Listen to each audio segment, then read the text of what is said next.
Now, most Americans violate drug laws in their lifetime. Most do. That's what the research shows. But the drug war, not by accident, has been waged almost exclusively in poor communities of color, even though studies have consistently shown now for decades that, contrary to popular belief, people of color are no more likely to use or sell illegal drugs than whites, or sell. Now that defies our basic racial stereotypes about who's a drug dealer. You know, if you picture a drug dealer in your mind, you're probably picturing some black kid standing on the street corner with his pants sagging. Plenty of drug dealing happens in the hood, but it happens everywhere else in America as well.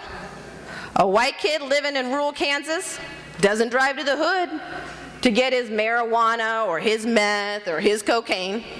No, he gets it most likely from someone of his own race down the road. In fact, where significant differences in the survey data appear, it frequently suggests that white youth are more likely to engage in illegal drug dealing than black youth. But that's not what you would guess by taking a peek inside our nation's prisons and jails, which are overflowing with black and brown drug offenders. In some states, 80 to 90% of all drug offenders sent to prison have been one race, African American. Now, I find that many people, when they see the data, they're stunned, and they say, yeah, that's awful. Those racial disparities, it's astounding. But still, we need to be waging a drug war in those ghetto communities, because that's where the violent offenders can be found. That's where the drug kingpins can be found. They say it makes sense to wage the drug war in the ghetto communities because we have to get tough with them. That's where the violence is. Indeed, in my experience, most people seem to imagine that the war on drugs was declared in response to the emergence of crack cocaine and the related violence. And for a while, I believed that too. But it's not true. It's not the case. President Ronald Reagan declared the current drug war in 1982 at a time when drug crime was on the decline, not on the rise. He declared the drug war before, not after, crack became a media sensation and was ravaging inner city communities. President Richard Nixon was the first to coin the term, a war on drugs, but it was President Ronald Reagan who turned that rhetorical war into a literal one. And at the time he declared his drug war, drug crime was actually on the decline, and less than 3% of the American population identified drugs as the nation's most pressing concern. So why declare a drug war at a time when drug crime is declining and the American population isn't much concerned about drugs? Well, the answer is that from the outset, the drug war had relatively little to do with genuine concern about drug addiction or drug abuse, and nearly everything to do with politics, racial politics.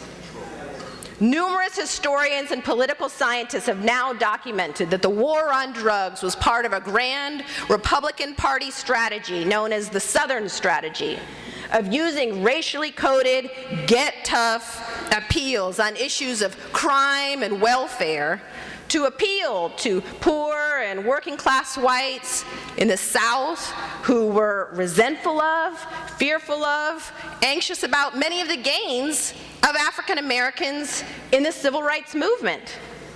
Now, to be fair, I think we have to acknowledge that poor and working class whites really had their world rocked by the civil rights movement. You know, wealthy whites, they could send their kids to private schools, give their kids all of the advantages that wealth has to offer. But poor and working class whites were faced with a social demotion. It was their kids who might be bused across town to go to a school they believed was inferior. It was their kids and themselves who were suddenly forced to compete on equal terms for limited jobs with this whole new group of people they've been taught their whole lives to believe were inferior to them. And then to make matters worse from their perspective, affirmative action programs created the perception that black folks were now leapfrogging over them on their way to Harvard and Yale and fancy jobs in corporate America. And this state of affairs created an enormous amount of fear, resentment, anger, but it also created an enormous political opportunity. Pollsters and political strategists found that thinly veiled promises to get tough on them, a group of people not so suddenly defined by race, could be enormously successful in persuading poor and working class whites to defect from the Democratic New Deal coalition and join the Republican Party in droves. In fact, in the words of H.R. Haldeman, President Richard Nixon's former chief of staff, he explained the strategy this way, quote, "The whole problem is really the blacks. The key is to devise a system that recognizes this while not appearing to," end quote. Well, they did. A couple years after the drug war was announced, crack cocaine began to ravage inner city communities. And the Reagan administration seized on this development with glee, actually hiring staff whose job it was to feed to the media stories of inner-city crack babies and crack deals and the so-called crack whores and crack-related violence. Their goal was to make crack a media sensation in the hopes that it would bolster public support for a drug war they had already declared and persuade Congress to devote millions more dollars to waging it. And the plan worked like a charm. Almost overnight, our television sets were saturated with images of crack babies, crack dealers, the so-called crack whores. And a wave of punitiveness swept over the United States, and soon Congress was passing harsh mandatory minimums for possession of small amounts of crack cocaine and other drugs, sentences harsher than murderers receive in some other Western democracies. And soon, Democrats began competing with Republicans to prove they could be even tougher on them than their Republican counterparts. And so it was President Bill Clinton who escalated the drug war far beyond what his Republican predecessors even dreamed possible. And it was President Clinton that championed laws denying federal financial aid to drug offenders for college. It was President Clinton who championed laws banning people with criminal convictions from access to public housing so that people wouldn't have housing upon release from prison. It was the Clinton administration that championed laws denying even food stamps under federal law to people who were once caught with drugs. To a large extent, the basic architecture of this new caste system was championed by a Democratic administration desperate to win back the so-called white swing voters, the folks who had defected from the Democratic Party in the wake of the civil rights movement. Still, in my experience, many people who are familiar with this history defend the drug war and mass incarceration nonetheless. They say, but what about all those drug kingpins, and what about the violence in our communities? Don't we need this war to deal with them? And it is true. We need an aggressive approach to dealing with the violence that plagues our communities. But let's be clear, this drug war has never been aimed at rooting out the drug kingpins or the most violent offenders. Never has. Never has. Federal funding in this war has flowed to those state and local law enforcement agencies that boost the sheer volume of drug arrests. It's been a numbers game.